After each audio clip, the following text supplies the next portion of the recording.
ਸਤਿ ਸ਼੍ਰੀ ਅਕਾਲ ਜੀ ਸਾਰਿਆਂ ਨੂੰ। ਮੈਂ ਵੀਨਸ ਬੀਰ ਇਮੀਗ੍ਰੇਸ਼ਨ ਤੋਂ। ਅੱਜ ਇਸ ਸੀਰੀਜ਼ ਦੀ ਚੌਥੀ ਵੀਡੀਓ ਦੇ ਵਿੱਚ ਅਸੀਂ ਗੱਲ ਫੇਰ ਕਰਾਂਗੇ ਕੈਨੇਡਾ ਟੂਰਿਸਟ ਵੀਜ਼ਾ ਦੇ ਬਾਰੇ।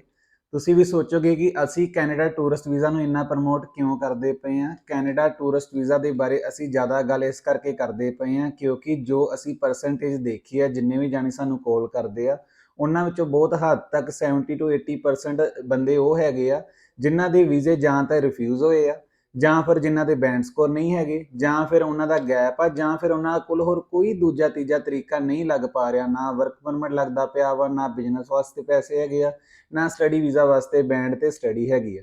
ਸੋ ਜਿਹੜਾ ਟੂਰਿਸਟ ਵੀਜ਼ਾ ਔਰ ਵਿਜ਼ਟਰ ਵੀਜ਼ਾ ਹੁੰਦਾ ਵਾ ਉਹ ਹਰ ਇੱਕ ਉਮਰ ਦਾ ਬੰਦਾ ਅਪਲਾਈ ਕਰ ਸਕਦਾ ਵਾ। ਇਸ ਕਰਕੇ ਅਸੀਂ ਤੁਹਾਨੂੰ ਟੂਰਿਸਟ ਵੀਜ਼ਾ ਦੀ ਜ਼ਿਆਦਾ ਡਿਟੇਲਸ ਦੇ ਰਹੇ ਹਾਂ।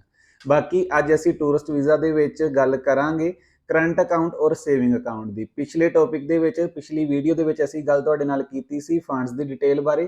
ਫੰਡਸ ਵਾਸਤੇ ਅਸੀਂ ਪੂਰੀ ਡਿਟੇਲ ਪਿਛਲੀ ਵੀਡੀਓ ਦੇ ਵਿੱਚ ਦੱਸ ਚੁੱਕੇ ਹਾਂ। ਤੁਸੀਂ ਸਾਡੇ YouTube ਚੈਨਲ ਦੇ ਉੱਪਰ ਪਿਛਲੀ ਦੂਸਰੀ ਵੀਡੀਓ ਦੇ ਵਿੱਚ ਜਾਂ ਤੀਸਰੀ ਵੀਡੀਓ ਦੇ ਵਿੱਚ ਫੰਡਸ ਦੇ ਰਿਲੇਟਡ ਵੀਡੀਓ ਦੇਖ ਸਕਦੇ ਹੋ। ਇਸ ਵੀਡੀਓ ਦੇ ਵਿੱਚ ਅਸੀਂ ਗੱਲ ਕਰਾਂਗੇ ਕਿ ਤੁਸੀਂ ਕਰੰਟ ਅਕਾਊਂਟ ਦੇ ਵਿੱਚ ਪੈਸੇ ਪਾਉਣੇ ਹੁੰਦੇ ਆ ਜਾਂ ਸੇਵਿੰਗ ਅਕਾਊਂਟ ਦੇ ਵਿੱਚ। ਸਭ ਤੋਂ ਪਹਿਲਾਂ ਮੈਂ ਤੁਹਾਨੂੰ ਦੱਸਦਾ ਕਿ ਕਰੰਟ ਅਕਾਊਂਟ ਕੀ ਹੁੰਦਾ ਵਾ ਤੇ ਸੇਵਿੰਗ ਅਕਾਊਂਟ ਕੀ ਹੁੰਦਾ ਵਾ। ਜਿਹੜਾ ਕਰੰਟ ਅਕਾਊਂਟ ਹੁੰਦਾ ਵਾ ਉਹ ਜਿਹੜੇ ਵੀ ਬੰਦੇ ਬਿਜ਼ਨਸ ਕਰਦੇ ਆ ਉਹਨਾਂ ਦਾ ਬਿਜ਼ਨਸ ਅਕਾਊਂਟ ਹੁੰਦਾ ਵਾ ਕਿ ਜਿਨ੍ਹਾਂ ਨੇ ਵੀ ਜਿੰਨੀ ਵੀ ਅਮਾਊਂਟ, ਜਿਨ੍ਹਾਂ ਨੇ ਜੋ ਕਮਾਈ ਜਾਂ ਜੋ ਟ੍ਰਾਂਜੈਕਸ਼ਨਸ ਕੀਤੀਆਂ ਉਹ ਕਰੰਟ ਅਕਾਊਂਟ ਵਿੱਚ ਹੁੰਦੀਆਂ ਵਾ। ਉਹ ਜਿਹੜਾ ਸੇਵਿੰਗ ਅਕਾਊਂਟ ਹੁੰਦਾ ਵਾ ਉਹਦੇ ਵਿੱਚ ਜਿੰਨੇ ਵੀ ਪੈਸੇ ਤੁਸੀਂ ਮਹੀਨੇ ਬਾਅਦ ਬਚਾਉਂਦੇ ਹੋ ਜਾਂ ਥੋੜੇ ਦਿਨ ਬਾਅਦ ਬਚਾਉਂਦੇ ਹੋ, ਸੇਵਿੰਗ ਦੇ ਵਿੱਚ ਜਾ ਕੇ ਜਮ੍ਹਾਂ ਕਰਵਾ ਦਿੰਦੇ ਹੋ। ਬਹੁਤ ਸਾਰੇ ਬੰਦਿਆਂ ਨੂੰ ਇਸੇ ਗੱਲ ਦੀ ਕਨਫਿਊਜ਼ਨ ਹੁੰਦੀ ਆ ਕਿ ਜਦੋਂ ਅਸੀਂ ਫਾਈਲ ਲਗਾਉਂਦੇ ਆ ਉਹਦੇ ਵਿੱਚ ਅਸੀਂ ਫਿਰ ਜਿਹੜੇ ਪੈਸੇ ਹੁੰਦੇ ਆ ਉਹ ਕਿੱਦਾਂ ਅਰੇਂਜ ਕਰਾਉਣੇ ਹੁੰਦੇ ਆ। ਜ਼ਿਆਦਾਤਰ ਜਿਨ੍ਹਾਂ ਦਾ ਤੇ ਬਿਜ਼ਨਸ ਅਸਲ ਦੇ ਵਿੱਚ ਚੱਲਦਾ ਪਿਆ ਵਾ ਉਹਨਾਂ ਨੂੰ ਇਹ ਚੀਜ਼ ਦੀ ਪੂਰੀ ਡਿਟੇਲ ਸਮਝ ਹੁੰਦੀ ਆ।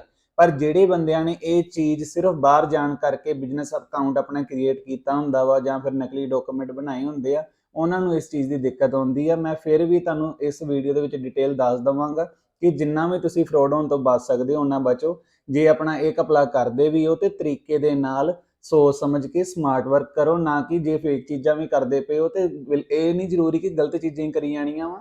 ਜੇ ਨਕਲ ਵੀ ਮਾਰਦੇ ਹੋ ਤਾਂ ਉਹ ਵੀ ਅਕਲ ਨਾਲ ਮਾਰਨੀ ਚਾਹੀਦੀ ਹੈ। ਇਹ ਨਹੀਂ ਕਿ ਆਪਣਾ ਕੰਮ ਆਪਣੇ ਹੱਥੀਂ ਪੈਸੇ ਦੇ ਕੇ ਵੀ ਖਰਾਬ ਕਰ ਲੈਣਾ।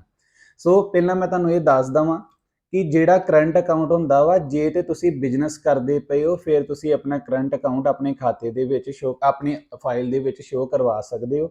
ਦੇਖੋ, ਤੁਸੀਂ ਜਿਹੜੇ ਆਪਣੇ ਫੰਡ ਸ਼ੋ ਕਰਾਉਣੇ ਆ ਜਾਂ ਜੋ ਤੁਸੀਂ ਆਪਣਾ ਅਕਾਊਂਟ ਸ਼ੋ ਕਰਨਾ ਵਾ ਉਹਦੇ ਵਿੱਚ ਬੜੇ ਜਣਿਆਂ ਦਾ ਇਹ ਸਵਾਲ ਹੁੰਦਾ ਕਿ ਆਪਾਂ ਆਪਣਾ ਕਰੰਟ ਅਕਾਊਂਟ ਦਿਖਾਈਏ ਜਾਂ ਸੇਵਿੰਗ ਅਕਾਊਂਟ ਦਿਖਾਈਏ। ਤਾਂ ਮੈਂ ਤੁਹਾਨੂੰ ਦੱਸ ਦਵਾਂ, ਜਿਹੜਾ ਵੀ ਬਿਜ਼ਨਸ ਬੰਦਾ ਕਰਦਾ ਵਾ ਉਹ ਆਪਣੇ ਦੋਨੋਂ ਖਾਤੇ ਹੀ ਆਪਣੀ ਫਾਈਲ ਦੇ ਵਿੱਚ ਮੈਂਸ਼ਨ ਕਰੇ ਤੇ ਉਹਦੇ ਵਿੱਚ ਜਿਹੜੇ ਪੈਸੇ ਅਰੇਂਜ ਕਰਨੇ ਆ ਉਹ ਇਦਾਂ ਹੋਣ। ਭਾਵੇਂ ਤੁਸੀਂ ਨਵਾਂ ਬਿਜ਼ਨਸ ਖੋਲਿਆ ਵਾ, ਇਹ ਨਹੀਂ ਕਿ ਤੁਸੀਂ ਪਿਛਲੇ ਮਹੀਨੇ ਅਕਾਊਂਟ ਖੋਲਿਆ ਤੇ ਇਸ ਮਹੀਨੇ ਦੀ ਸਟੇਟਮੈਂਟ ਚੁੱਕ ਕੇ ਤੇ ਫਾਈਲ ਦੇ ਵਿੱਚ ਲਾ ਦੋਗੇ। ਘੱਟੋ ਘੱਟ 5 ਤੋਂ 6 ਮਹੀਨੇ ਦੀ ਸਟੇਟਮੈਂਟ ਤੁਹਾਡੇ ਕੋਲ ਹੋਣੀ ਚਾਹੀਦੀ ਆ। ਤੁਸੀਂ ਸਮਝ ਲਓ ਇੱਕ ਆਪਣੀ ਫਰਮ ਰਜਿਸਟਰ ਕਰਵਾਈ, ਉਹ ਫਰਮ ਰਜਿਸਟਰ ਕਰਵਾਉਣ ਤੋਂ ਬਾਅਦ ਪ੍ਰੋਪਰ ਉਹਦੇ ਸਾਰੇ ਡਾਕੂਮੈਂਟ ਹੋਣ ਤੋਂ ਬਾਅਦ ਆਪਣਾ ਇੱਕ ਕਰੰਟ ਅਕਾਊਂਟ ਖੁਲਵਾਓ ਔਰ ਇੱਕ ਆਪਣਾ ਸੇਵਿੰਗ ਅਕਾਊਂਟ ਖੁਲਵਾਓ। ਤੁਹਾਡੇ ਕਰੰਟ ਅਕਾਊਂਟ ਦੇ ਵਿੱਚ ਜਿੰਨੇ ਵੀ ਪੈਸੇ ਆਉਂਦੇ ਆ ਜਾਂ ਜਾਂਦੇ ਆ ਉਹਦੇ ਵਿੱਚੋਂ ਹੀ ਸਾਰੀ ਟ੍ਰਾਂਜੈਕਸ਼ਨ ਕਰੋ। ਜਿਹੜਾ ਸੇਵਿੰਗ ਅਕਾਊਂਟ ਆ ਉਹਦੇ ਵਿੱਚ ਜਿਹੜੀ ਵੀ ਤੁਸੀਂ ਪੇਮੈਂਟ ਲੈਣੀ ਆ ਉਹ ਆਪਣੇ ਕਰੰਟ ਅਕਾਊਂਟ ਤੋਂ ਹੀ ਸਿੱਧੀ ਸੇਵਿੰਗ ਖਾਤੇ ਦੇ ਵਿੱਚ ਪਾਉਣੀ ਆ। ਕਿਸੇ ਵੀ ਹੋਰ ਖਾਤੇ ਤੋਂ ਤੁਸੀਂ ਅਮਾਊਂਟ ਜਿਹੜੀ ਹੈਗੀ ਆਪਣੇ ਸੇਵਿੰਗ ਖਾਤੇ ਦੇ ਵਿੱਚ ਨਾ ਪਾਓ। ਸਿੱਧਾ ਟਰਾਈ ਕਰੋ ਕਿ ਜਿੰਨੀ ਵੀ ਟ੍ਰਾਂਜੈਕਸ਼ਨ ਹੈਗੀ ਹੈ ਕਰੰਟ ਦੇ ਥਰੂ ਹੀ ਸੇਵਿੰਗ ਦੇ ਵਿੱਚ ਕਰੋ। ਲੀਗਲ ਤੌਰ ਤੇ ਵੀ ਤੁਸੀਂ ਆਪਣੇ ਸੇਵਿੰਗ ਖਾਤੇ ਦੇ ਵਿੱਚ ਆਪਣੀ ਜੋ ਤੁਹਾਡੀ ਇਨਕਮ ਟੈਕਸ ਰਿਟਰਨ ਜਾਂਦੀ ਆ ਉਹਦੇ ਬਿਹਾਵ ਤੇ, ਜਿੱਦਾਂ ਸਮਝ ਲਓ ਕਿ 5 ਲੱਖ ਦੀ ਰਿਟਰਨ ਤਾਰਦੇ ਹੋ ਤੇ ਉਹੀ 30-40 ਹਜ਼ਾਰ ਰੁਪਇਆ ਹੀ ਮਹੀਨੇ ਦੀ ਟ੍ਰਾਂਜੈਕਸ਼ਨ ਕਰ ਸਕਦੇ ਹੋ, ਵੱਧ ਨਹੀਂ ਕਰ ਸਕਦੇ। ਤੁਹਾਨੂੰ ਟੈਕਸ ਪੈ ਜਾਣਾ ਵਾ ਜਾਂ ਤੁਹਾਨੂੰ ਲੈਟਰ ਇਸ਼ੂ ਵੀ ਹੋ ਸਕਦੀ ਹੈ ਜੇ ਜ਼ਿਆਦਾ ਲੈਵਲ ਦੇ ਉੱਤੇ, ਉੱਚੇ ਲੈਵਲ ਤੇ ਤੁਸੀਂ ਟ੍ਰਾਂਜੈਕਸ਼ਨਸ ਕਰਦੇ ਹੋ। ਸੋ ਸਿੰਪਲ ਤੌਰ ਤੇ ਇਹ ਸਮਝਾਦਾ ਕਿ ਜੇ ਤੁਹਾਡਾ ਕਰੰਟ ਅਕਾਊਂਟ ਆ ਤੇ ਕਰੰਟ ਅਕਾਊਂਟ ਦੇ ਵਿੱਚ ਹੀ ਛੋਟੀ ਤੋਂ ਛੋਟੀ, ਵੱਡੀ ਤੋਂ ਵੱਡੀ ਟ੍ਰਾਂਜੈਕਸ਼ਨ ਕਰਨੀ ਆ, ਭਾਵੇਂ ਉਹ ਲੱਖਾਂ ਦੀ, ਉਹ ਤੋਂ ਭਾਵੇਂ ਤੁਸੀਂ 10 ਲੱਖ ਰੁਪਏ ਤੱਕ ਦੀ ਟ੍ਰਾਂਜੈਕਸ਼ਨ ਮਹੀਨੇ ਦੀ ਕਰ ਦਿਓ ਚੱਲੂਗਾ। ਪਰ ਸੇਵਿੰਗ ਖਾਤੇ ਦੇ ਵਿੱਚ ਕਰੰਟ ਅਕਾਊਂਟ ਤੋਂ ਹੀ ਆਪਣੀ ਟੈਕਸ ਦੇ ਅਮਾਊਂਟ ਦੇ ਹਿਸਾਬ ਨਾਲ ਤੁਸੀਂ ਜਿਹੜੇ ਹੈਗੇ ਆ ਪੈਸੇ ਸੈਂਡ ਕਰਨੇ ਆ। ਹੁਣ ਦੇਖੋ ਅਗਲੀ ਗੱਲ, ਜਦੋਂ ਤੁਸੀਂ ਜਿਹੜੀ ਸਟੇਟਮੈਂਟ ਲਾਉਂਦੇ ਹੋ 6-6 ਮਹੀਨੇ ਦੀ ਸਟੇਟਮੈਂਟ ਲਾਓ। ਕਰੰਟ ਦੀ ਵੀ 6 ਮਹੀਨੇ ਦੀ, ਸੇਵਿੰਗ ਦੀ ਵੀ 6 ਮਹੀਨੇ ਦੀ। ਤੁਹਾਡੀ ਜਿੱਦਾਂ ਸਪੋਜ਼ ਕਰੋ ਕਿ ਰਿਟਰਨ ਤੁਸੀਂ ਤਾਰਦੇ ਪਏ ਹੋ ਆਪਣੀ ਨਿੱਲ ਦੀ, ਜਿੱਦਾਂ ਪਿਛਲੇ ਸਾਲ ਤੱਕ 5-5.5 ਲੱਖ ਰੁਪਏ ਤੱਕ ਦੀ ਨਿੱਲ ਦੀ ਰਿਟਰਨ ਜਾਂਦੀ ਪਈ ਸੀ। ਇਸ ਸਾਲ ਤੋਂ ਹੁਣ ਇਹਨਾਂ ਨੇ ਨਵਾਂ ਰੂਲ ਇਹ ਕੱਢਿਆ ਵਾ ਕਿ ਤੁਸੀਂ 7-7.5 ਲੱਖ ਰੁਪਏ ਤੱਕ ਦੀ ਨਿੱਲ ਦੀ ਰਿਟਰਨ ਤਾਰ ਸਕਦੇ ਹੋ। ਮਤਲਬ ਕਿ ਹੁਣ ਜੇ ਤੁਸੀਂ 7-7.5 ਲੱਖ ਰੁਪਏ ਤੱਕ ਦਾ ਆਪਣੇ ਇਨਕਮ ਸ਼ੋ ਕਰਦੇ ਹੋ ਤੇ ਤੁਹਾਨੂੰ ਕੋਈ ਵੀ ਸਰਕਾਰ ਨੂੰ ਟੈਕਸ ਦੇਣ ਦੀ ਜ਼ਰੂਰਤ ਨਹੀਂ ਹੈਗੀ। ਬਿਨਾਂ ਟੈਕਸ ਤਾਰੇ ਉਨੀ ਅਮਾਊਂਟ ਦਾ ਤੁਸੀਂ ਜਿਹੜੀ ਹੈਗੀ ਆ ਆਪਣੀ ਇਨਕਮ ਸ਼ੋ ਕਰ ਸਕਦੇ ਹੋ। ਸੋ ਜਦੋਂ ਵੀ ਸਮਝ ਲਓ ਹੁਣ ਬੜੇ ਬੰਦਿਆਂ ਦੇ ਮਨ ਦੇ ਵਿੱਚ ਇਹ ਸਵਾਲ ਹੁੰਦਾ ਵਾ ਕਿ ਆਪਾਂ ਆਪਣੀ ਟੈਕਸ ਜਿਹੜੀ ਇਨਕਮ ਟੈਕਸ ਰਿਟਰਨ ਆ ਉਹ ਆਪਾਂ ਵਧੀਆ ਤੋਂ ਵਧੀਆ ਤਾਰੀਏ, ਵੱਡੀ ਤੋਂ ਵੱਡੀ ਤਾਰੀਏ ਕਿ ਸਾਡਾ ਵੀਜ਼ਾ ਆ ਜਾਊਗਾ। ਇਦਾਂ ਕਦੀ ਨਹੀਂ ਹੁੰਦਾ। ਭਾਵੇਂ ਤੁਹਾਡੀ 10 ਲੱਖ ਰੁਪਏ ਤੱਕ ਦੀ ਇਨਕਮ ਟੈਕਸ ਰਿਟਰਨ ਗਈ ਹੋਵੇ, ਭਾਵੇਂ 12 ਦੀ, 15 ਦੀ, 20 ਦੀ ਗਈ ਹੋਵੇ, ਜ਼ਰੂਰੀ ਨਹੀਂ ਹੈ ਕਿ ਤੁਹਾਨੂੰ ਵੀਜ਼ਾ ਮਿਲ ਜਾਊਗਾ। ਨਕਲੀ ਰਿਟਰਨ ਤੇ ਤਾਰ ਲੈਂਦੇ ਉਸੇ ਸਾਲ ਦੀ, ਪਰ ਉਹਦੇ ਵਿੱਚ ਪ੍ਰੋਪਰ ਸਾਰੀ ਫਾਈਲ ਦੀ ਜਸਟੀਫਿਕੇਸ਼ਨ ਨਹੀਂ ਤੁਹਾਡੇ ਕੋਲੋਂ ਦਿੱਤੀ ਜਾਣੀ। ਜਿੱਦਾਂ ਸਮਝ ਲਓ ਕਿ ਤੁਸੀਂ ਆਪਣੀ 2 ਸਾਲ ਦੀ ਰਿਟਰਨ ਉਹਨਾਂ ਨੂੰ ਦਿਖਾਤੀ ਕਿ 5 ਲੱਖ ਰੁਪਏ ਦੀ ਰਿਟਰਨ ਤੁਸੀਂ ਪਿਛਲੇ ਸਾਲ ਦੀ ਤਾਰੀ, 5.5 ਲੱਖ ਰੁਪਏ ਦੀ ਇਸ ਸਾਲ ਤਾਰੀ, ਮਤਲਬ ਕਿ 5 ਲੱਖ ਰੁਪਇਆ ਪਿਛਲੇ ਸਾਲ ਕਮਾਇਆ ਤੇ 5.5 ਲੱਖ ਰੁਪਇਆ ਇਸ ਸਾਲ ਕਮਾਇਆ, ਉਹ ਬਣ ਗਿਆ ਤੁਹਾਡਾ 10.5 ਲੱਖ ਰੁਪਇਆ। ਹੁਣ 10.5 ਲੱਖ ਰੁਪਏ ਦੇ ਵਿੱਚੋਂ ਤੁਸੀਂ ਹਰ ਸਾਲ ਕੋਈ ਨਾ ਕੋਈ ਖਰਚਾ ਤੇ ਜ਼ਰੂਰ ਕੀਤਾ ਹੋਊਗਾ, ਖਾਣ ਪੀਣ ਦਾ, ਤੇਲ ਦਾ, ਗੱਡੀ ਦੇ ਵਿੱਚ ਪੈਟਰੋਲ ਡੀਜ਼ਲ ਪੈਂਦਾ ਵਾ, ਜਾਂ ਹੋਰ ਕੱਪੜਿਆਂ ਦਾ, ਕਿਸੇ ਵੀ ਚੀਜ਼ ਦਾ ਤੁਸੀਂ ਖਰਚਾ ਲਾ ਲਓ, ਕਿਸੇ ਰੈਂਟ ਦਾ, ਮਤਲਬ ਕਿ ਤੁਹਾਡਾ ਅਰਾਊਂਡ 10.5 ਲੱਖ ਰੁਪਏ ਦੇ ਵਿੱਚੋਂ 4-5 ਲੱਖ ਰੁਪਏ ਦਾ ਖਰਚਾ ਤੇ ਹੋ ਹੀ ਜਾਊਗਾ। ਮਤਲਬ ਕਿ ਐਂਡ ਦੇ ਉੱਪਰ ਬਚ ਕੇ ਤੁਹਾਡੇ ਕੋਲ ਖਾਤੇ ਦੇ ਵਿੱਚ ਉਹੀ 5-5.5 ਲੱਖ ਰੁਪਇਆ ਬਚਿਆ।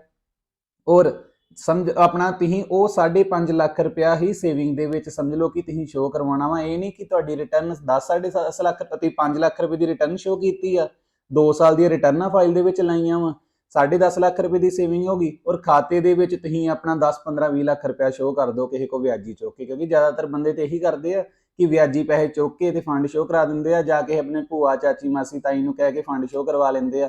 ਐਮਬੈਸੀ ਇੰਨੀ ਪਾਗਲ ਨਹੀਂ ਬੈਠੀ, ਉਹਨਾਂ ਨੂੰ ਹਰ ਚੀਜ਼ ਦੀ ਸਮਝ ਲੱਗਦੀ, ਉਹਨਾਂ ਨੂੰ ਵੀ ਪਤਾ ਵਾ ਕਿ ਤੁਸੀਂ ਜਿਹੜੇ ਪੈਸੇ ਆ ਕਿਸੇ ਨਾ ਕਿਸੇ ਕੋਲੋਂ ਲੈ ਕੇ ਤੇ ਫਿਰ ਖਾਤੇ ਦੇ ਵਿੱਚ ਪਾਉਂਦੇ ਹੋ।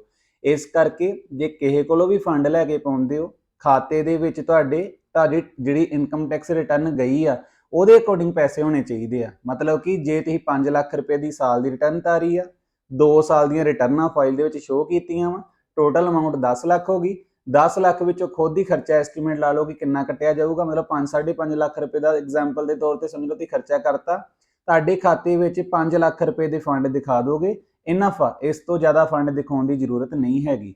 ਉਸ ਤੋਂ ਬਾਅਦ ਅਗਲੀ ਗੱਲ, ਹੁਣ ਸਮਝ ਲਓ ਕਿ ਤੁਸੀਂ ਆਪਣਾ ਜਿਹੜੀ ਅਮਾਊਂਟ ਆ, ਜਿਹੜੀ ਕਰੰਟ ਅਕਾਊਂਟ ਆ, ਉਹਦੇ ਵਿੱਚ ਹੀ ਟ੍ਰਾਂਜੈਕਸ਼ਨ ਕਰਨੀ ਹੈ। ਜਿਹੜਾ ਤੁਹਾਡਾ ਸੇਵਿੰਗ ਖਾਤਾ ਹੈਗਾ ਵਾ ਉਹਦੇ ਵਿੱਚ ਜਿਹੜੀ ਤੁਸੀਂ ਅਮਾਊਂਟ ਦੀ ਟ੍ਰਾਂਜੈਕਸ਼ਨ ਕਰਨੀ ਆ, ਉਹ ਕਿੱਦਾਂ ਕਰਨੀ ਆ?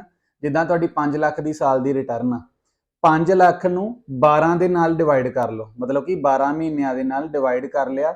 ਉਸ ਤੋਂ ਬਾਅਦ ਜੋ ਤੁਹਾਡੀ ਰਕਮ ਨਿਕਲ ਕੇ ਆਈ, ਐਗਜ਼ਾਮਪਲ ਦੇ ਤੌਰ ਤੇ 31,000, 40,000, 41,000 ਜਿੰਨੀ ਵੀ ਆਈ, ਓਨੀ ਅਮਾਊਂਟ ਹੀ ਮਹੀਨੇ ਦੀ ਤੁਸੀਂ ਸੇਵ ਕਰ ਸਕਦੇ ਹੋ। ਇਹ ਨਹੀਂ ਕਿ ਉਸ ਤੋਂ ਡਬਲ ਟ੍ਰਿਪਲ ਕਰ ਲੈਣੀ ਆ। ਉਹਦੇ ਵਿੱਚ ਉਹਦੇ ਲਾਗੇ ਛਾਗੇ ਭਾਵੇਂ ਥੋੜੀ ਜਿਹੀ 5-10 ਹਜ਼ਾਰ ਘੱਟ ਹੋ ਜੇ, ਵੱਧ ਹੋ ਜੇ, ਉਹ ਤੁਸੀਂ ਸੇਵਿੰਗ ਖਾਤੇ ਦੇ ਵਿੱਚ ਜਿਹੜੀ ਹੈਗੀ ਜਮ੍ਹਾਂ ਕਰਵਾ ਸਕਦੇ ਹੋ। ਇਹ ਨਹੀਂ ਕਿ ਇਕੱਠਾ ਹੀ ਚੁੱਕ ਕੇ ਤੇ ਖਾਤੇ ਦੇ ਵਿੱਚ 40-50 ਹਜ਼ਾਰ ਜਾਂ ਲੱਖ ਰੁਪਏ ਤੱਕ ਦੀ ਅਮਾਊਂਟ ਪਾਤੀ, ਐਮਬੈਸੀ ਨੂੰ ਸਿੱਧਾ ਪਤਾ ਲੱਗ ਜਾਣਾ ਕਿ ਇਹਨਾਂ ਨੇ ਕਿਤੋਂ ਨਾ ਕਿਤੋਂ ਫਰੋਡ ਕੀਤਾ ਵਾ।